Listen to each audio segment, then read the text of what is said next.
nígbà tó bá sì dé ọdún kẹrìndínlógún ní Olódùmarè ọlọ́fin ọ̀run máa gbé. àwọn tó bá ń ṣàyẹ̀wò nílé ayé yẹ̀wò bóyá irọ́ ni wọ́n pa fáráyé bóyá òótọ́ ni ó sọ fún wọn. ṣe fún wọn ni pé kí wọ́n ó ké sí òkú mi wá o. Adé o, bàbá àgbàlagbà. Ẹ káàsán. Adé o, inú mi dùn. Gbogbo ilé ń kọ́. Adúpẹ́, ṣàlàfíà lẹ́wà. Adúpẹ́, ẹ ṣé gan-an. Thanks for coming up, man. My pleasure. Just wait for people. We enjoy your vibe. I'm playing your song from Running. Okay. Yeah. While we wait for a few more people to join us. Yes.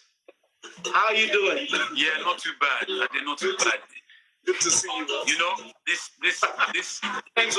time is enabling us to deeply self-reflect and spend time with ourselves and loved ones or the ones that we don't love. Hope the wala is not too much there. Yeah, no, it's fine. We're really good here. Good. How are you? So this is from your album that's called Nigerian Beats, right? Yes. That is the album, or is it the? It's originally Roots to Roots, but they re-released it and they retitled it. But I wasn't completely happy with that title. But okay. I always think of it as Roots to Roots. It's much more. It makes more sense in terms of what I was trying to do. Yeah. Got you. So, I mean, we have a few people here, and I know you have a busy schedule. It's okay. Hello, people. So, I mean, this is the first time I'm doing this thing, to be honest with you, apart from me playing and letting people join. It's wonderful. Me too. You know, and it's really my pleasure to have you here. My boss, Oga Pata Pata, Mr. Sola Akingbola. That's okay. Yeah, we met in London the last time I was there for the whole theatre thing, and it was really nice to hang out with you and, you know, to meet you in person again. It was great. It was great. I really appreciate it. And we also got to go into the studio and do some recording, which was wonderful. I really thoroughly enjoyed it, and what you brought to that songs are dope, bro. It's amazing what you're doing. And for the lovely people out there, if you don't know Mr. Sola Akingbola, you should, to start with. You need to. So, I mean, he's one of my inspirations. And good that you're following him. Great. So you have to check out his music and see what he's doing. Thank you. So for you guys, I'm just going to tell a very short story. Please. I'll try to keep it short. So while I was living in Nigeria, and I was, hey, Sister Aduke, what's happening? And I was trying to search for my voice, so to say. I was playing juju music, high life music, gospel music in the church, and all of that. And I was learning jazz as well, you know, transcribing all the greats, whatever I can lay my hands on. But there was something missing for me as a Nigerian, as a Yoruba boy. I was trying to figure out my voice and my sound and what really connects because we all have this, when they talk about jazz history, I know we often talk about it coming from Africa and then going to America and then, you know, in the Congo Square and all of that, the New Orleans things. But I've always been in search of what's the connection, so to say, or what would a modern jazz artist sound like? And I'm talking about, let's say about 2000, let's not, 98, okay. 2000, thereabout. A friend of mine whose father happens to play saxophone for Fela Kuti, was the tenor saxophonist for Fela Kuti, Baba Deniro, got a tape of a group, and it's called the Yoruba Jazz People. And so I think it was 97, thereabout. I think you were around that time, yeah.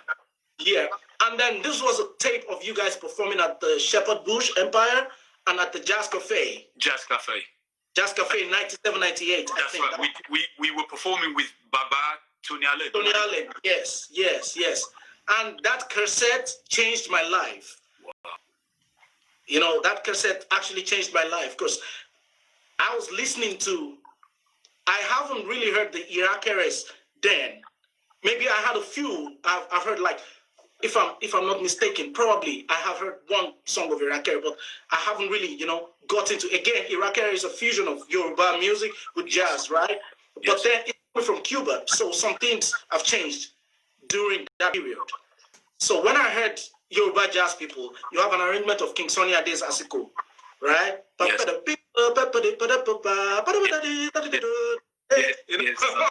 Yes.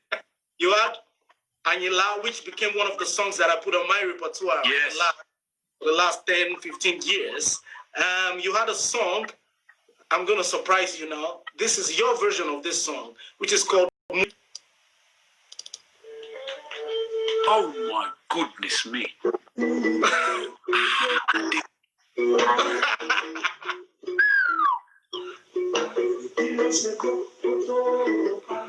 So I'm going to surprise you. Muritala Mohammed. Aruno. What was it? A song of Aruno Shola? This is an original piece by Aruno Shola. Aruno Shola. Okay. And what we were trying to do with YJP in the late 90s was I and Olalekon Babalola. Yes. We were trying to musically find our voices, exactly as you just said, as Yorubas growing up in the UK. We were trying to find something that wasn't so Afro-American dominated, British Caribbean dominated, even though we were influenced by those things. And Fela was the epitome of that kind of that trunk, that root. Okay. You see? Lekon introduced me to Fela. I was 17 doing my A-levels at college, and I met Lekon there, and he introduced me to Fela and played me Zombie. Blew my mind in terms of the groove, the intensity of it. And we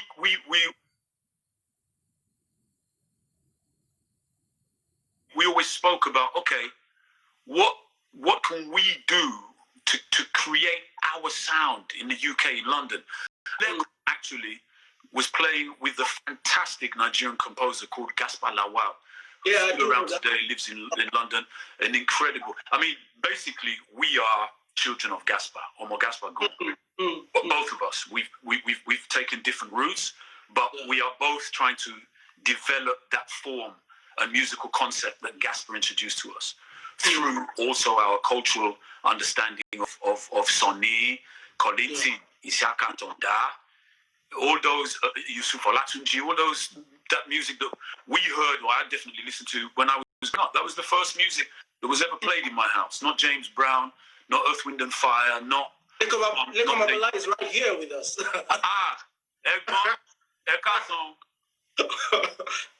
I'm enjoying you. Go on, please.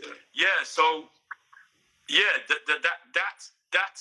that Yoruba sound is intrinsic to my relationship sonically to the world, as well as the fact that I've grown up in a different nourishing soil that we call the UK. So of course, all of those UK influences are going to feed that original root, which then, you know, so yeah, YJP was our way of reinterpreting what we thought were our Yoruba classics. People didn't know, but now it's great. Everybody's getting in on it, and I love it because we need more people to be involved in the conversation.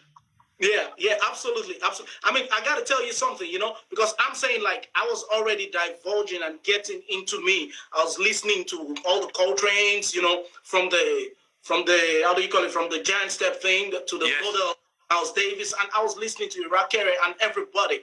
But when I heard YJP and what you guys were doing, it's not only about me being able to connect with what you guys are doing, but it also showed me what can happen with our music, with the Yoruba music, so to say, coming from the Yoruba people. And which is Yoruba jazz people. I mean, you guys have to go and check them out. You have to check Lekon Babalola as well, and Sola Akingbola. And that cassette stayed with me. I still have the cassette here. That's incredible. Actually, when I was leaving Nigeria, I now did, how do you say it? I transferred. Yeah, I transferred it into a CD.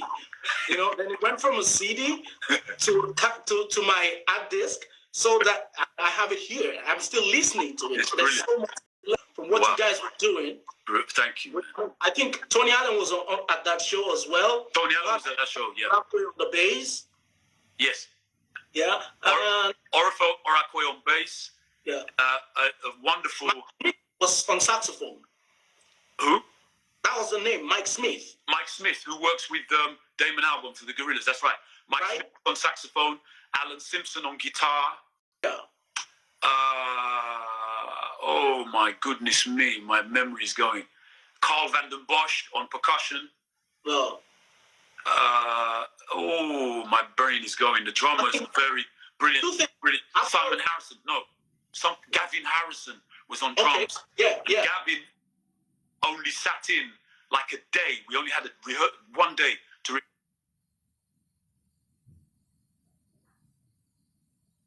rehearse with Gavin for that, because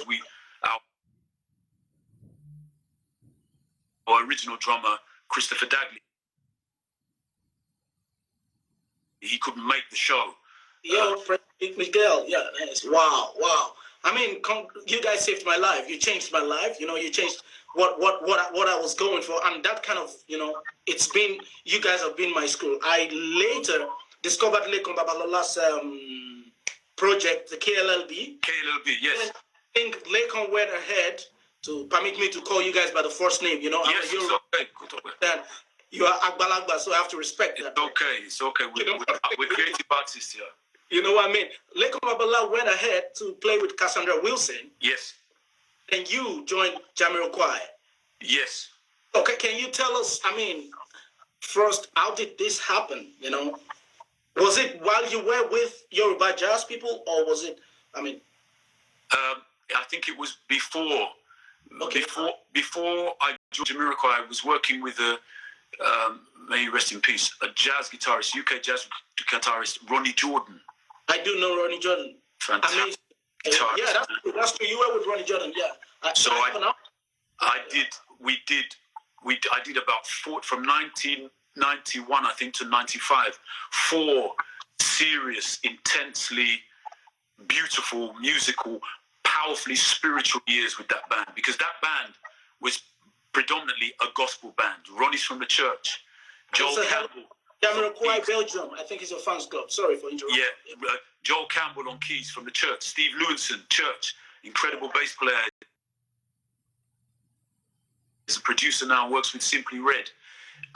Gary Belfield, saxophone. Tony Mason on drums from Trinidad. Killer. Calypso. Used to go to Trinidad every 3 months to go and shed with the big Calypso bands. That band was probably, apart from Gasper's band, the Oro band, that was, and Jamiroquai was one of the most powerful bands I ever spent time with. That was where I schooled. That was where I was forged. Was in that band, because that band was a little bit, I was the rookie in that band.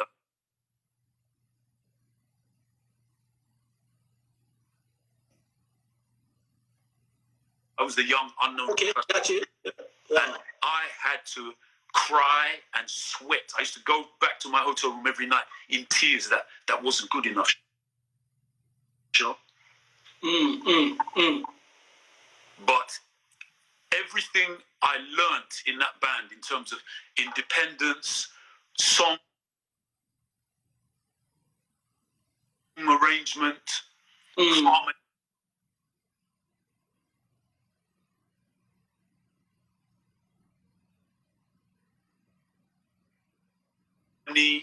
and swing was with Ronnie. In terms of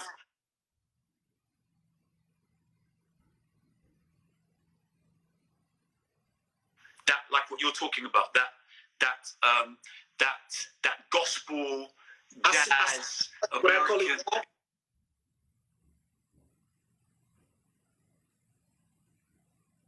You see?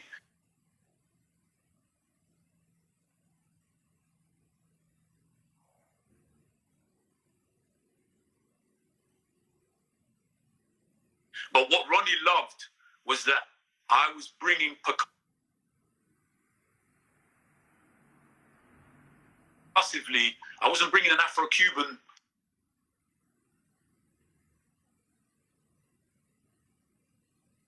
sensibility to that music.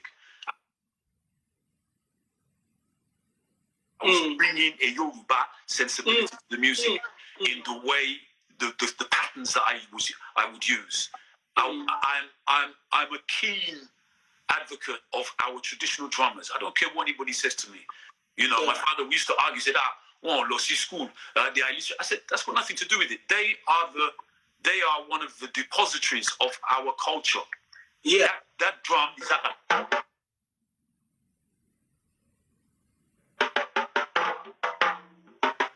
Forget it. The language is there. The language is there. Pre-colonialism. What do you mean? It's just that we are not producing the musicologists enough. So, I mean, we have Professor Akingbola and those people, but we need more. Yeah. Let's delve into this incredible musical instrument that holds so much culture and sound. I had the same argument with a friend of mine. I mean, an argument, conversation, not an argument exactly. We were at the rehearsals, and he's a jazz fanatic. And I just raised the point. I said, a lot of us who kind of know harmony, Western harmony, because we have to be specific now. When we talk about harmony, African music has its own harmony, and people that understand it actually understand it. It could be rhythmic harmony, because when those guys are playing in patterns, they're thinking harmony as well, right? Yes. I was telling him, I said, because you guys understand all the chord changes doesn't mean you're better than the Fuji artist. Yes. And the guy was like, what do you mean by that? I can read music. I said, it doesn't mean nothing because you can read music. That's a good thing. It's a plus. Yes. Because I was lucky enough to produce a Fuji artist when I was 18 years old. And I saw these guys walking because actually produced. They just wanted. What they usually do when they say produce basically means they invite somebody who knows Western instruments to compose their first introduction because they wanted to be modern, right? That was when, because after Sikiru Ayinde Barrister came in with the keyboards and the agogo and the Hawaiian. Yes, Fuji garbage. Yeah, Fuji garbage. People wanted to kind of like explore that and go to another level. Yes. A lot of them didn't understand how these things work. So they started to hire people. Let's say Wasiu Ayinde came in, with the saxophone guys. He had a whole band playing. He still does. So this thing became a trend for all the rest of the Fuji guys where they would have an introduction, let's say like 5 minutes. The first song is always like, with the piano and That's right. Yeah, before they go into the real stuff. Yeah. I was more interested in the real stuff than I am with the introduction that they wanted me to give them. Yeah. So it's this guy where I played I kind of composed the first thing for him to pull, and So I saw them walking, all these Fuji guys. I was a backup vocal for Obesity, in this kind of segment as well, where they also have Western harmony and all of that. But I was really interested in what they're doing. And it's like what you said, there is really no music school in Nigeria that goes into Nigerian music. Yes. A lot of our professors, they're great. They understand Bach with the back of their hand. They understand Mozart. They understand. But how much do we know about the African music itself? Exactly. And so when I heard what you guys are doing, because before we can break the rules, we need to know the rules. We have to. You must. The problem is because of the Western education, I believe that a lot of our musicians are kind of like looked down on the traditional guys. They're like, like exactly what you said. Last school now, just playing. He doesn't know what he's playing. He knows what he's playing. He knows exactly what he's playing. They work. They go into the studio. They just say 1, 2, 3, let's go. Yeah. What is in your pattern?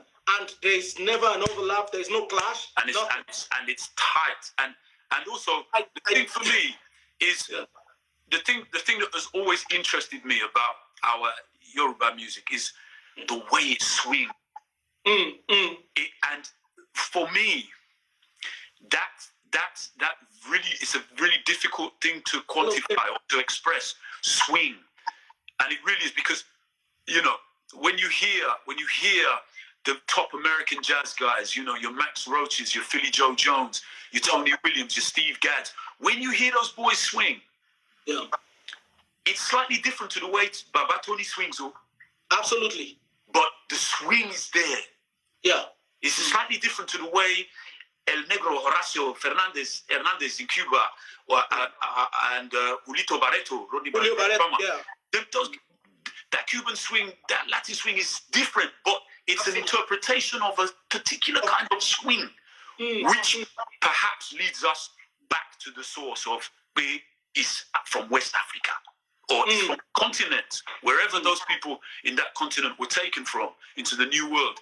They brought that swing with them in the language, and those people who lost the use of their language in places like, or could only conserve a minimal amount of the language in Cuba and Brazil and all of those places, in Trinidad, Puerto Rico, Haiti, what they've managed to retain of that language has informed the music. Yeah, absolutely, absolutely. I agree with that. Someone was saying here that, hi, hello, Slim Fit. K-Stick got lots of that stuff, yeah. Yemi Conga. Yemi Conga, that's from Atlanta. That's great, worldwide.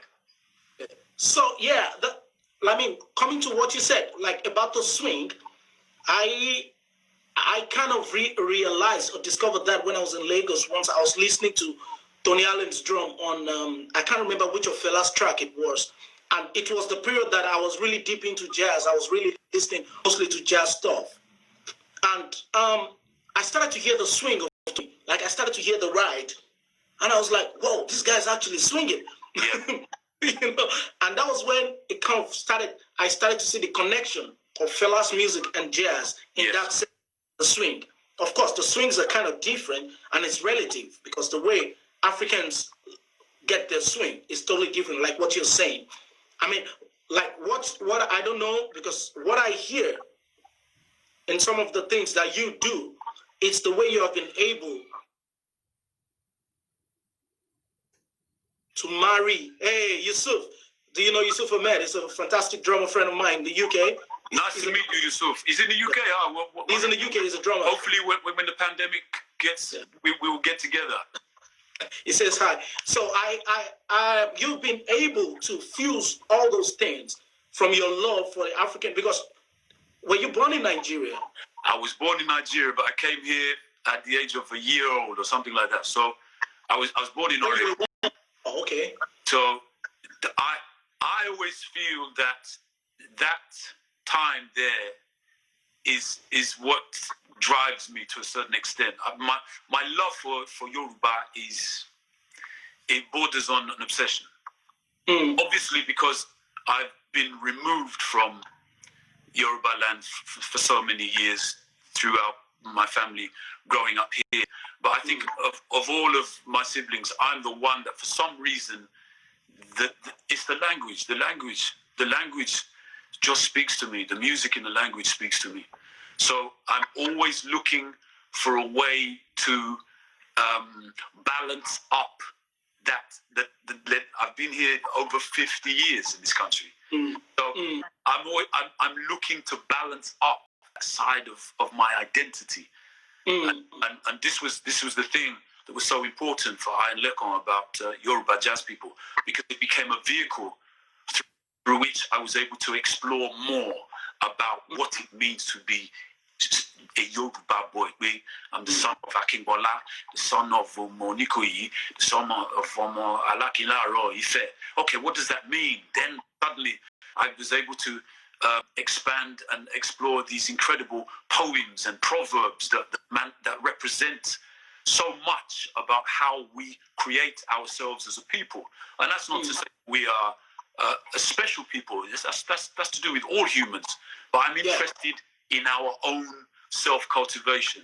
And music is a very, fundamental part of cultural expression. Of course, I've grown up in this country. I'm very much British, if you like, as I am Yoruba. You know, and you see, the YJP sound was also a lot about the groove, you know. I used to DJ, man. I used to be a DJ. So I'm into being in a club and seeing people dance. What makes people dance? It's like a magic, that thing. What makes an old person get up? 50, 60, 80, 90 years old with his agbada. What makes him get up? That you said he's old. Watch him once the drums come. That's a kind of magic, bro. You know? And I've always been interested in that, in the sound. What's it? Who's it? Was it Duke Ellington? It don't mean a thing if I ain't got that swing. Yeah. I don't care. I'm totally with Baba Duke. Baba Ellington. If it doesn't swing for me, you've lost my attention within a millisecond. You got the Critical Mass project right now. That's your project. Yes. Yeah. And how long has that been going on?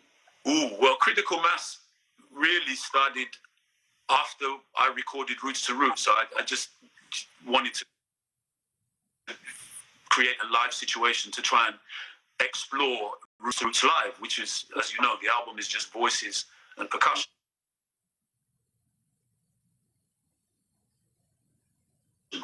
But the album is actually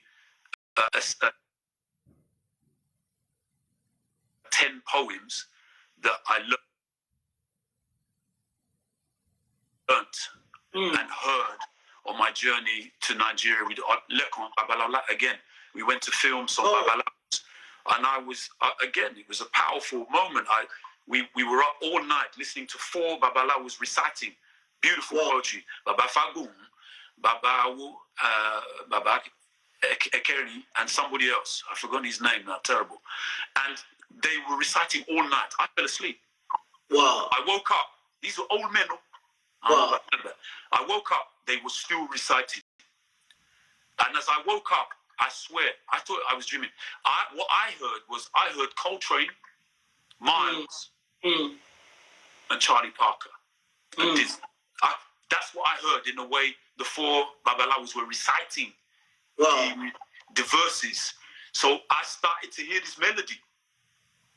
And that stayed with me as soon as I came back to the UK.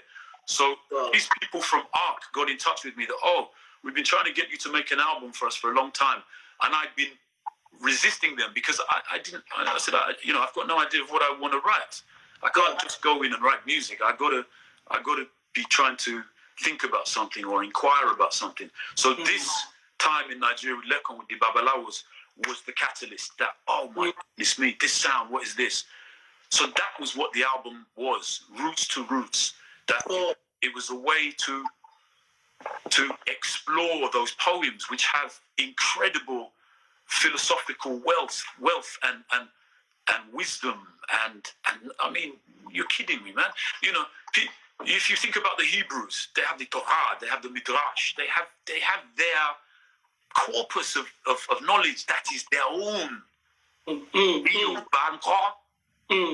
Yeah, the thing is, I mean, because right now you're talking about, the way you because you said you went to, I don't know, was it Ife or Oyo? Where did you go? We went to Ife, we went to Oyo. Okay. And then you were there, and because when you mentioned the Babalawo, the people, the modern people of today, like once you mention those kind of things, they get frightened. A lot of they were like, oh, okay, what is he doing there, kind of thing. These are the reawakening and the re-understanding of. I was talking about this with a friend of mine because the culture, because the Babalawos and the Oromiyo and Odudu and all these things are what we are. They are the connections that we have to our culture. The moment we take them out, we uproot those things, and then we are left basically with nothing. And then we're trying to search for another savior in the form of Jesus Christ, in the form of Muhammad. You see, and because after these things came, the moment a lot of us became Christians, and a lot of us became Muslims. Some of us are staying on the fence, and there's a disconnection between our roots, because a typical Yoruba man, a young guy, not even a young guy, what am I talking about? My grandmother died when she was 97, and once I was having a conversation with her, and I was like, Grandma, you are from Ile-Ife. She was a cousin to Oni of Ife. So she knows the roots. Our brother was the Obaludu of Ife. So we are part of the, of the roots. And I said, can you tell me a story of me? What do you know? She says, no. Jesus has taken it all. So I said, Grandma, I understand where you're coming from. You see, you have put me in the way of the Lord. I appreciate that. But I also need to know what does Oromio means. Yes. As a Yoruba guy, what does Yemaya mean to a Yoruba person? Yes. Because we have been able, for some reason, we have made our culture diabolical. Yes. That's the first thing that we think of when we talk about this thing. So it's kind of like on the edge, and thank God, because there are a lot of people you can't have this kind of conversation with. Even some of my friends, yes, when we have a conversation, my father was a reverend. Yes. But he was a Yoruba man at heart. So it gave me the chance to question many things. God bless you. Exactly. And so that brings me to one, why I came up with the title Roots to Roots. Roots as in R-O-U-T-E-S. Roots. Ways to roots. That it's a circle. But even more importantly, critical mass. I was interested in the question and the idea of faith and what it is to believe and what it is you think you know that you believe in. You see? I was listening to a wonderful interview by the late Professor Sophie Oluwole. Yeah. Beautiful, incredible woman. And she encapsulated perfectly what I was talking about. That Orunmila is one of our intellectuals, like Socrates for the Greeks. So if you understand that Greek philosophy is the bedrock of Western thinking, which has produced the idea of being a Western person to this very day that we are speaking of now, which, bear with me, everybody is entitled to be influenced by that. I'm influenced by that, of course I've grown up in the UK. Yeah. I've read Socrates, I've read Plato, I've read Aristotle, and they've got fantastic things to say. I've read the Bible. There's fantastic things to say in there. I'll give you a story. In 2016-17, I did the music for a play at the Royal Shakespeare Company called Hamlet. I wrote the music. There was a moment in the play, because as I was also a musician in the play, so I used to have to go from one side of the stage to the next to prepare myself for the next musical cue. So I had about a minute before I needed to get over. And I remember standing at the back, watching all of the audience. And I could see people following the play, like line for line, these people in the play. I could see some people mouthing the words. And it just hit me. I said to myself, how many Yorubas could recite a poem from Ifa? They won't recite it because they think it's something diabolical, like you said. Okay, but have you actually found out what the poem is? And have you actually inquired about what it means? Have you tried to find out what its symbolical references are in relation to the Yoruba people? So Professor Oluwole is telling us that Orunmila was one of our intellectuals. Why am I going to discredit him? He's not proselytizing. Orunmila is not telling everybody come and worship Ifa. No. Orunmila is saying, if you are interested in the concept of knowledge and ideas, we have a perspective. Why would I not be interested in that if I've been reading Socrates, Aristotle, Thucydides, Herodotus, Democritus, Bugwe? Why don't I know a little bit about Orunmila or Professor Wole Soyinka's ideas, Deathly Enforcement, Madmen and Specialists, Chinua Achebe? These are philosophers, man. What's the matter with you? There must be balance. Yeah, it's. I mean, you did you study at SOAS? Yes, I studied 3 years with Professor Akingbola. I mean, I'm asking that because it's in connection of what you're saying, because it's something that I've been thinking. I know a few people.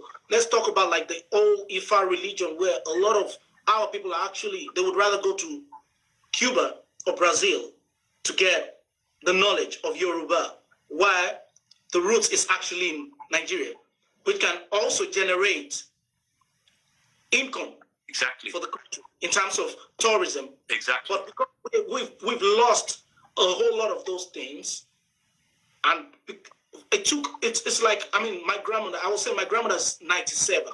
So I don't know when she became a Christian, but imagine how many years has passed of her with that concept of we got to drop this. So I'm thinking over 100 years. I'm going to be 40 next year. So it means that they've gone through that process of diluting, not even diluting, basically discarding. It's different from diluting. It's like we're throwing it away. Yeah. I think that is the power of the colonial, post-colonial relationship, and I think it's really fundamental that we speak about that, because there are pros and cons with regards to this relationship that can be found all across the world where the Europeans engaged others. It was seductive. It was seductive through what it brought technologically. Yeah. It was seductive through what it brought from an educational point of view. The people in Yoruba land who were disenfranchised, disconnected, slaves, women that couldn't give birth, people who had no connection to the elites or to the compounds, they were given through the arrival of Christianity, in my opinion, and Islam, another way of being that actually opened them up into a wider world. So this brings me to perhaps my criticism of Ifa, and maybe I might be wrong because I don't know the full history about it. That it was a very closed guild type thing, like stonemasonry. If you don't know how to get in, you won't be in, or if it's not in your family, you can't be in on this information, which I regard as philosophical information, but has a representation that's negative. But getting me back to my point, that the seductive aspect of the arrival of Christianity and Islam through its ability to enable people to read. My dad told me he first learned to read using the wala or something, the Quran, the slate. Yeah. In Islam, he first learned to read through reading the Bible. So all of these people in Yoruba land, if you imagine, after the wars, the Jair wars and all those civil wars, that was suddenly, they had no connection. They were given something by this other force, this other power, which also challenged power establishment of the Ifa priests and the construct that was Ifa. And I think it's a really important point, because we can see that, I mean, let's look at the pandemic at the moment.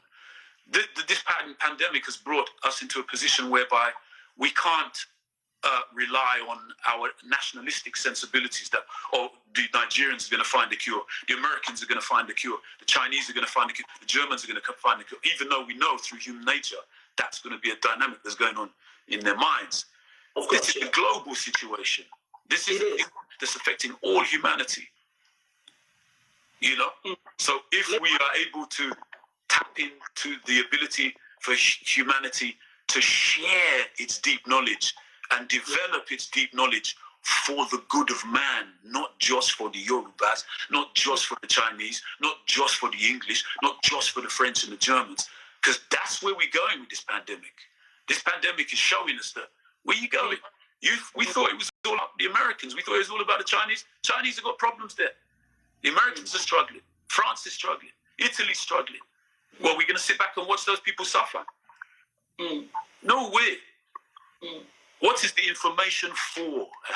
So that's why the band is called Critical Mass. That mass is in a religious mass, but keep a critical state of mind in all things, my people. Lincoln said something. He says Shola's tonal accent is important for reviving Yoruba cultural sensibility. I understand his point. Yoruba roots, both at homeland and in the African diaspora. His accent shall be pulling tools like the way the Yoruba. So, it's kind of the same thing that you. So I mean, a lot of people have your show. I'm just gonna tell them. So because we have a few Nigerians here who probably haven't heard your name before, I'm hoping they will now. This is Mr. Sola Akingbola, and like I said, Sola Akingbola is the beat behind Jamiroquai, and he's played with Ronnie Jordan and a host of musicians in the UK and around the world. He's played with Lokwa Kanza. He's played with everybody. I mean, these are people that actually inspire me as an artist, and I really look up to them as well. So I wanted to bring you in to also talk about music, talk about your thought process. I know because we were talking about these things the last time in the studio, and you were, and I wish I had a record. I was like, okay, this man's got to say these things to people so they can actually understand where I am coming from. Yeah, no, it's a pleasure. It's a pleasure. Like I said at the beginning, I love the way there's something happening amongst young African artists. I can see it. They're making that inquiry. They're questioning. Yeah. And I'm more than happy and humbled to be part of the discussion and the conversation. And so it's a pleasure to meet you. And I love your work. When I first saw your performance, you sang a beautiful song. See, that's the sound that you caught me. I said, "Who's that?" And it's been amazing ever since we kind of communicated via social media. We've always said that we will come together. Yeah. And it made it happen. Was it last year or this year? No, it's this year after your Three Sisters. I did to come into the studio. I did lay down some beautiful guitars on a piece that I've started. So I can't wait to release this project. I'm looking forward to that. I'm looking forward to listening to it. So as how do you perceive sound? I know this is broad. Like when you're playing with Jamiro or when you're playing with other artists, I would say you're still Sola Akingbola, but you don't get in the way of the music. So how were you able to combine all this language, which is like the Yoruba thing, the Afro-Cuban thing, whatever it is? You don't box them. You became you. That's what I perceive. So I'm interested in your thought process, like in a way, yeah. Yeah, I think it's an interesting question. I'm not sure. What I tend to try and do anytime I'm in the studio, lay down percussion for any session, particularly, I must hear the song. I must hear the song. You must tell me about the song. What is it you're writing about? What are you singing about? What do you want to talk about? What are you thinking about? And through that, I hopefully get a sense of what you might be moving towards. And then I will try and look for sounds that, for me, resonate with your song or with the idea behind the song. Okay, if I were to come and record on that take us home. Okay, home. What things remind us of home? The drums. The drums are going to remind us of home. Okay, so if what kind of drums am I going to use? I love Sakara.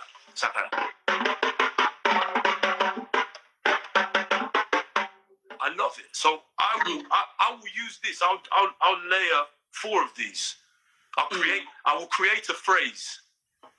So I may even go into a phrase maybe that I heard my dad sing or I've heard my dad say.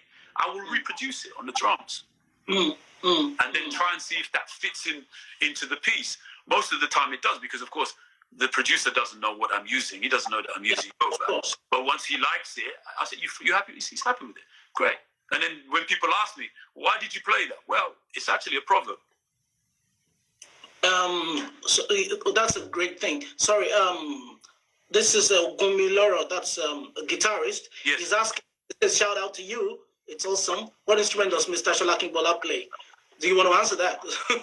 Yes. Hi, man. I play primarily percussion, so all hand drums, congas, bata, sakara. I don't play gong or dun dun for obvious reasons. My fluidity in the language is not so advanced. I play kit drum. I love playing kit, and I'm playing a lot of piano at the moment. I'm spending a lot of time during the pandemic practicing a lot of piano. Like I said, I'm playing a lot of Bach. So I'm just I'm trying to keep myself. I'm trying to keep myself well-rounded. You know, music is a language.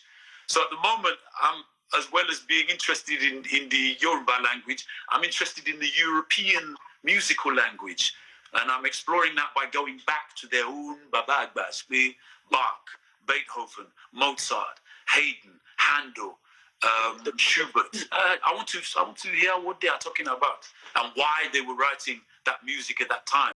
What were they speaking to? So, and this is where it's important.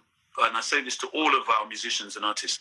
Don't be afraid of technique. Don't be afraid of sitting down and spending time to learn how to play a chord, you know, a scale and understanding harmonic relationships. Don't be afraid of that. Don't be afraid of trying to explore what the relationship between two notes can produce in terms of an incredible sonic world that starts from one note or two, or the relationship of ba-la, ba-you, de-o, da. I mean, let's go. We can build something from there, you know? And it's like any technical or craft. We need to learn the skills. But like you said, we also need to respect and appreciate the skills of our own cultural heritage. Àwọn dundun, the gangan, sakara, bebe, but what? If you don't know what they're actually doing, why are you dismissing them just because you know how to play Beethoven? Yeah. Or because you know how to play Bach? Are you mad? Yeah. Do you know what I mean? Can you play what they're playing? Can you understand how they just changed, how they just responded to Baba Haruna's lyric, or they just reminded him that Baba, don't sleep with a drum. Never said a word. He said it with the drum. That Baba Masu. That's heavy. That's a heavy technology. The thing is, because sorry, before a lady was asking, is he on YouTube? Absolutely. Just type his name, Mr. Gibbs. Just type Sola Akingbola on YouTube. You're gonna find tons of things. Believe me, this man is a monster. You know, you gotta check him out. You know, you have to check what he's been doing and what is up to his music. He's a fantastic singer as well. So and producer. So with this, if you check his name on YouTube, you will find stuff definitely. So coming back to what you were saying about, because when you were mentioning the instruments that you played, you said, I don't play the talking drum, and you mentioned another instrument. And you said the reason why you don't do that is because, what was the reason you talked about? Yeah, because I'm not fluent in the language now. It's about respect. Dear. It's like what you said. It's about respect. It's like understanding that, okay, I'm laying my hands on the instrument. I speak Yoruba fairly okay. And the only reason why I'm playing it, I wouldn't call myself a talking drummer. I just use it as a color sometimes in my music. True. Basically, because I'm in a country where I cannot find a talking drummer. If there's a talking drummer, never find me touching that instrument. Yes. With respect.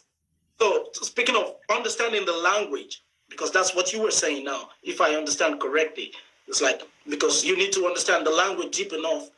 But a lot of our scholars, music scholars, I remember Peter King was talking about things like that, about how a lot of our musicians can actually play all the Mozarts and difficult leads, you know, piano pieces, and understand the harmonies and all of that. But when you tell them to improvise, or you tell them to comp high life music, and they cannot comp, which is just 3 chords. And I'm talking like rhythmically, they don't have it. And they don't understand that music because we've become too obsessed with being, being accredited by the West. Yeah. So, and that's my goal. Like most of my music, like when people listen to some of it, I try to make it accessible when they're listening. People can kind of connect with it. But when they try to play the music, I play with a lot of Western musicians.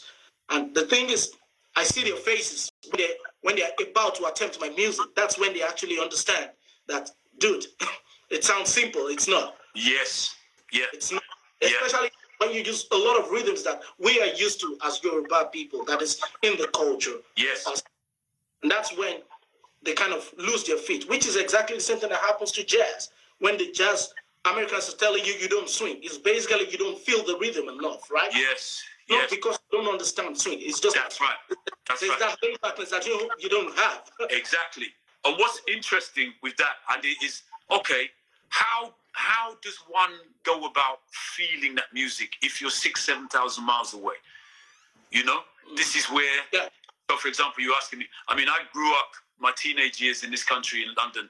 I grew up clubbing was my thing, man. From 16, me and my friend Yomi Henderson, we used to go to clubs in West End, and we so from 16 to 26, 25. All I listened to was Black American music, and they called it rare groove music. So the kind of artist that we listen to is the kind of sound that you can hear a lot in Jamiroquai in terms of the influence on Jamiroquai. Artists like Johnny Hammond, a fantastic album called Conquistadores, Chocolate Conquistadores, Shifting Gears. Professor Donald Byrd, American professor of music, had his own band called the Blackbirds. Listen to that music. Listen to the way it sounds. Donald Byrd, right? Donald Byrd. A group called Mandrill. These are Black American artists that not only did I own their records, I used to dance to this music every other day, bro.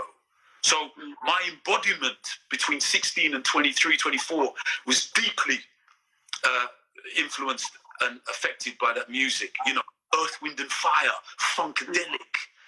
Do you know what I mean? Bootsy's Rubber Band, LA Boppers. I can go on and on. I mean, these are artists that I know more. I mean, I'd love to find these people who are the producers. Gamble and Huff, Philly Records. Gamble and Huff used to be the main producers for all the Philly labels. People like Dexter Wanzel, a band called MFSOB, Mother, Father, Sister, Brother. Incredible music. And this is when you're asking me where my voice is coming from. It's definitely coming from that. Those guys touched me so deeply. And when we used to go to the clubs to boogie, to dance, I remember when there's a guy, brilliant DJ, brilliant dancer, a guy called Trevor Shakes from East London. Trevor was an amazing dancer. And Trevor was the only DJ I heard in London play Fela. Oh. He was the first DJ I heard play Fela. And I'll never forget it. Trevor played, I think Trevor played Zombie or maybe Umi or Lota. And nobody got on the floor. Whoa. No. There was only two people on the floor. Who? Yeah. Me and Trevor. Whoa. We were the only two people on the floor. So I remember that night. It was quite a big night that night. And I remember us coming home on the night bus. And I remember then starting to feel in my head that, where is our own version of that kind of groove, that kind of movement of harmony, but definitely that kind of groove, man. We have it in abundance in that place. That's why a fraction of it is in Brazil. That's why a fraction of it is in Cuba. That's why a fraction of it is in Trinidad and Tobago. That's why a fraction of it is in Puerto Rico. And in all over South America, where there are black people who have Yoruba origins. It's only a fraction. Okay. We that are there in that place, Yoruba land, what? We're in it. We're in the sea of it. It's almost as if we can't see the forest for the trees because we're so in it. We take it for granted because we're in it. Yeah. I mean, and it takes those of us who are outside. You know, it takes the outsider to come in and say, oh my God, deep gone. What you have here? You don't know because you're chasing the validity of something else. Don't worry about that. If what you're doing is of the top caliber, the whole world will come to it. Look at Fela now. Yeah. Well, everybody's talking about Fela Kuti now. We were listening. All our friends here. We were listening to Fela when we were 16. It took after the period of time when we were listening to Fela in the early 80s, in our rooms, in our bedsitters, in the colleges. 25 years later, the world is suddenly going, oh my God, that Afrobeat, fella. I'm like, what? We've been digging this for years. And even in Nigeria, it's now you're appreciating him. Now that Baba is gone. But when he was there, they were not appreciating him, particularly the elite. Why? Because Baba is making social commentary. He's lambasting you. You guys are just ITT, international rogue. Well, wicked. Do you know this guy? I don't know if I'm pronouncing his name correctly. Juan Luis Guerra. The name rings a bell. You probably know him because speaking of what you were talking, because the music education, the African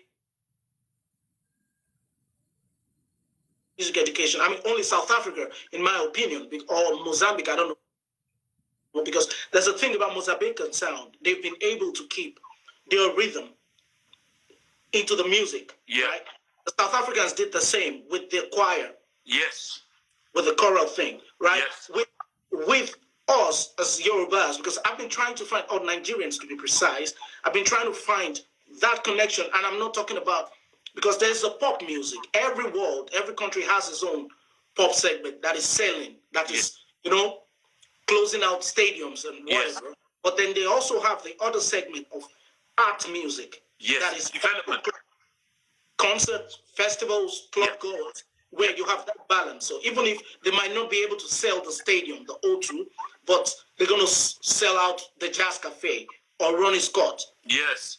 In every part of the world has these things, Whereas in Nigeria, I think, because we were having this discussion with a friend of mine, what I feel was the problem is because the music, the way we perceive music, is mostly for entertainment and worship. But which means every artist needs a patron. You see what I mean? Even the hip hop guys, they have Patreon. That's why they have all this endorsement. Without those endorsements, they probably wouldn't be doing as great as they are right now. They wouldn't be able to give a disc jockey lots of money to play their music. They don't have difference in their pocket, right? So, but in other parts of the world where people actually go out to listen to music, it's the conversation is different. People go out to listen to classical music in Nigeria, but very few people. Very few. It's a certain set of people. And I think that kind of influenced the music education, because when we're talking about like Yusuf Olatunji, for instance, Yusuf Olatunji's music has a form. Exactly. Sometimes it does the form, like there is a sonata kind of form in that. Yes. There's A, recapitulation. Yes.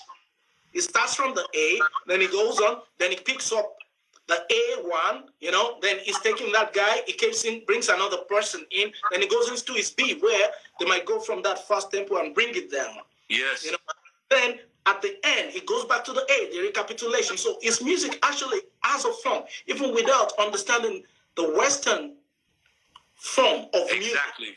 So those people actually had those things. Unfortunately, we were not able to marry that stuff, apart from Fela and a few others, Peter King. There was this group that were called, what's it called now? Laulu Akins is a drummer. They had a group, I think it's called The Flow or something like that. Right. And this was when they had the psychedelic rock kind of vibe. Right. What they would call the Afro-funk thing. I think it's the same period that Ginger Baker was in Nigeria, was in Africa. Yes, so recording with Fela, Yeah, at that time. What I observed, because I was saying something like, when Fela came, even in the beginning, Fela, people didn't understand the music when he was doing the Kula Lobitos thing, the highlight thing. But Fela basically understood that, okay, I love highlight music. It's good what Rex Lawson is doing, what Victor Laya is doing, but I spent a lot of money to study in Trinity in London. I might as well make use of my knowledge and find a way to, your brother is online, Jimmy. Jim. to take the music to another level. And that's what birthed the whole Kula Lobitos thing. Yes. Because when I started to listen to those guys, what they were doing, they were playing strong bebop stuff.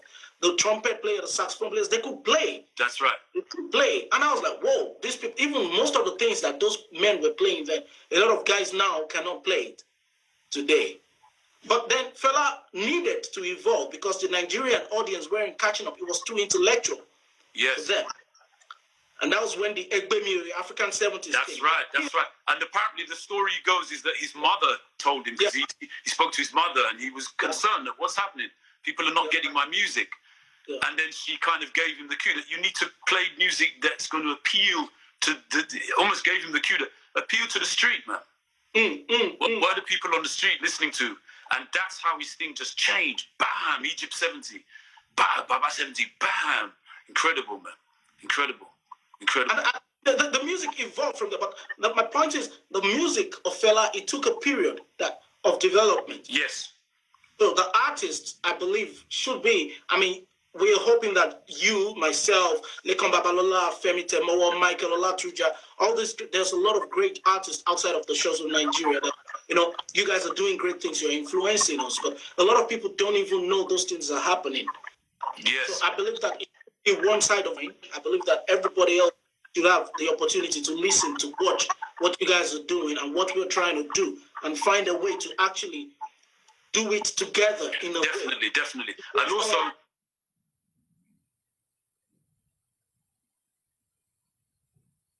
what you're saying is making me think of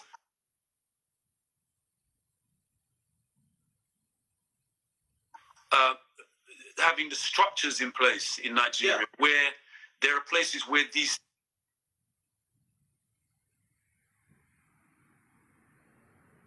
things can be developed. That's what I feel we're fundamentally talking about as well. I did whether with the assistance of the government or with the assistance of private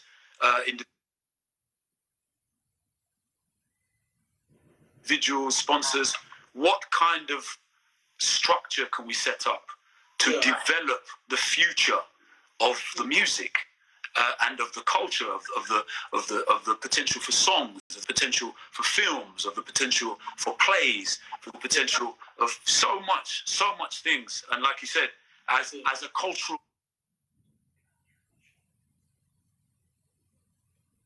export, but not just as an export, but also to create the conditions and the environment for growth.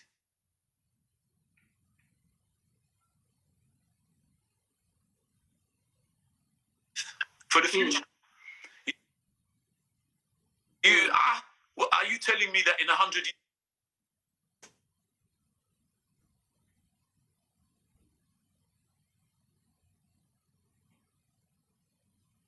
years' time, nobody in Yoruba land or nobody in Nigeria is going to know anything about the music of Ifa, or they're not going to know anything about proverbs or Ijinla,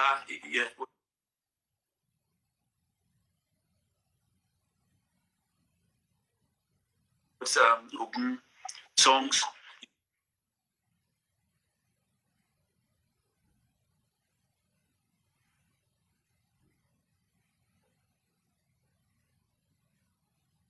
Hunter songs, Gilede songs, plays. You're kidding me. Is all that stuff going to be lost just because everybody's over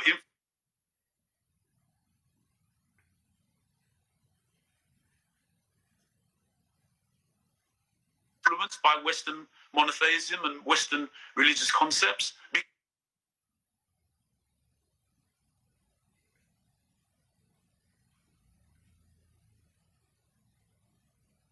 Because of religion, we're not going to listen to that music, or we're not going to try and do a kind of objective research about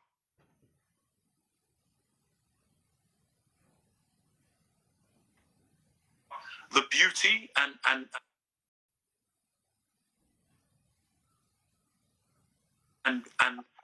wealth of that stuff. And even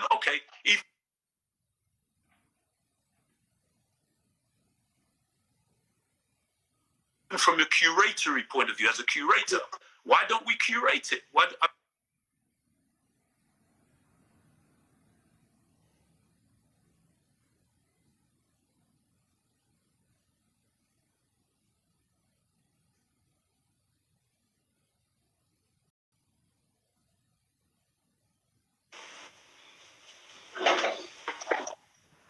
Oh, sorry. Yeah, I think it's they usually cut us off after a few weeks. Oh wow, so we're going. So we're back. We need more power. So we're talking to intellectual stuff. Yeah, man, we can go for days. We can talk forever about this. She said no sound. Oh, it's better now. Okay, good. Oh, she can hear us. Okay. Yeah. So that's why I was talking about Juan Luis Guerra, who studied in Berkeley. Yeah. He's a Cuban composer, singer, pop artist. But you should check him out probably. When a friend of mine, a Cuban friend of mine, told me, "Oh, man, Deji, I think with your music you should check out Juan Luis Guerra." So I was like, "Oh, okay, let me check him." In the beginning, when I first heard him, I was like, "Oh, okay." Then I went back to it. Then I started to see the intricacies and what he's trying to do as a learned musician, the way he has been able to fuse the Afro-Cuban music with pop and jazz. And he did this beautiful marriage, which is what you're doing with Critical Mass, which is what Lekon is doing with, he had it with the KLLB. KLLB, yes. He has a new project. That's right, fantastic. The funk stuff. And Sacred Funk. Sacred Funk, yeah, Lekon has Sacred Funk. And a few other people, like, the thing is, I've had a few guys, some of the upcoming artists who's been writing me and, asking me about things about the music, and they're sending me some of their music. And those guys are really doing a lot of wonderful, things that might need hands, the hands and platform, the hands of people like you, Lekon, Femi Temowo, Lionel Oweke, and all these guys. But it's not only, and it's something that I'm thinking about, like, how can we actually get these things to happen? I know there's a lot of noise happening at home. There's a lot of great music. Jazz Lagos. Yes. Jazz Lagos. Hello from Jazzo, yeah. Jazzo was the place for me. I bought a lot of my CDs from there when I was in Nigeria. It's like I used to go and play juju music. Then when I finished the concert, I would take back then I take 2,000 naira. And I would buy a CD of 1,800. So my mother would be pissed as fuck. I love going to Cool's place, man. So many beautiful books in that jazz hall. I love it. Are you crazy, man? We can cook for the whole house for 1 month. I said, Mom, this CD is going to be with me. I need it. Anyway, I know the feeling. It's like what you're saying. We have to probably find a way to... Because we're struggling musicians too. I'm not on a label. I'm hustling with my music. You're doing your thing.